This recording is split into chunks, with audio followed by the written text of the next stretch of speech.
The haunting Chronicles of New York, a city bustling with life, hides a dark secret. Beneath its busy streets and iconic skyline lie stories of terror, mystery, and spirits that refuse to rest. Tonight, we uncover the chilling tales of the 5 most haunted places in New York's history. 5. The Amityville Horror House.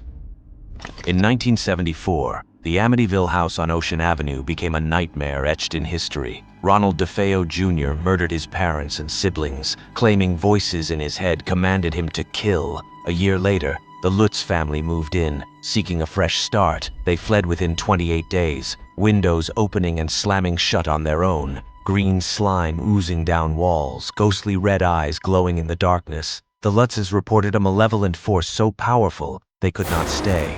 Decades later, the house still looms, a silent beacon for ghost hunters and thrill seekers. Some say once you step inside, the house never lets you go. 4. The Morris Jumel Mansion, Washington Heights, Manhattan. Perched in Washington Heights, the Morris Jumel Mansion is Manhattan's oldest house and home to centuries of tragedy. During the Revolutionary War, George Washington used it as his headquarters. But it is Eliza Jumel, the eccentric wife of a wealthy merchant, whose spirit lingers.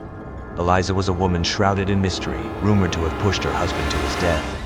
Visitors to the mansion report hearing her whispers in the hallways.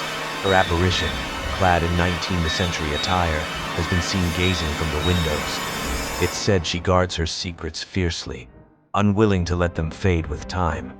3. Fort William Henry Museum, Lake George. The grounds of Fort William Henry tell the story of betrayal and blood.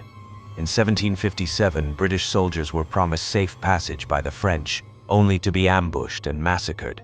Their cries still echo through the night. Visitors to the museum speak of chilling encounters, cold spots that freeze them to the bone, shadowy figures watching from the corners, and the unmistakable sensation of being followed. The fort's past is steeped in violence, and its spirits seem unable or unwilling to move on.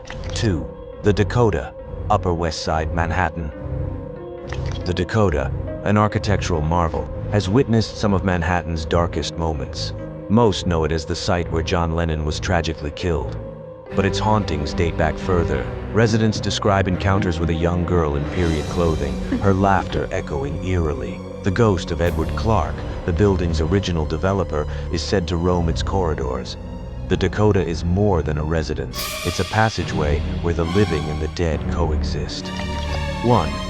Rolling Hills Asylum, East Bethany, opened in 1827. Rolling Hills Asylum housed the outcasts of society, orphans, the mentally ill, and the destitute. Death was commonplace, and the spirits of those who suffered remain. Reports of shadow figures are frequent, especially the Shadow Man, a towering entity that seems to patrol the halls. Disembodied voices call out in the dead of night, pleading for release. The morgue, once a resting place for the forgotten, is now a hotspot for ghostly activity. Rolling Hills Asylum is not just haunted, it's alive with the agony of its past. These places are more than just landmarks, they are remnants of a chilling history, where the lines between the living and the dead blur. New York may never sleep, but in these haunted corners, it never forgets.